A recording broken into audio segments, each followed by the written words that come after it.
वज़ीर आला सिंध सैयद मुराद अली शाह ने कहा है कि बारिश के पानी में डूबने वाले इलाके सादी टाउन और सादी गार्डन दरिया के रास्ते पर बने हुए हैं। कराची के बारिश से मुतासरा इलाकों के दौरे में मीडिया से गुफ्तगू में वज़ीर आला सिंध ने कहा कि मलीर एक्सप्रेस वे का जो हिस्सा पानी ने काटा वो अभी जेर तामीर था। काम के दौरान दरिया ने मिट्टी को हटा दिया तो ये कोई बड़ी बात नहीं है। उन्होंने कहा कि सादी टाउन और सादी गार्डन दरिया के रास्ते पर बने हुए हैं। दरिया के रास्ते पर पक्की आबादियों के लिए हुकूमत सिंध ने कोई जमीन अलाट नहीं की। दूसरे मैच में भारत ने यूएई को एकतरफा मुकाबले में 9 विकेटों से शिकस्त देकर इवेंट में फातेहाना आगाज किया है। दुबई में खेले गए मैच में भारत के कप्तान सूर्य कुमार यादव ने टॉस जीतकर यूएई को बैटिंग की दावत दी। यूएई की टीम 13.1 ओवर में 57 रन बनाकर आउट हो गई।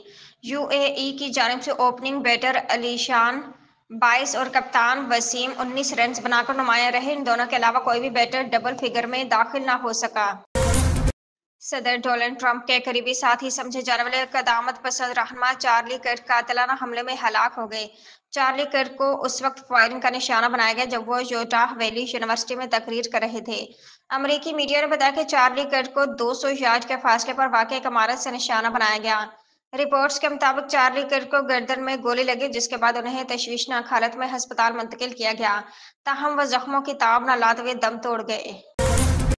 पाकिस्तान तहरीक-ए-इंसाफ पीटीआई के चेयरमैन बैरिस्टर गौहर अली खान को पार्टी में ऐसा रहनुमा समझा जाता है जिन्हें अगर मुकम्मल इख्तियार मिल जाए तो वह न सिर्फ पार्टी बल्कि जेल में कैद इमरान खान के लिए भी दरकार सियासी गुंजाइश हासिल कर सकते हैं।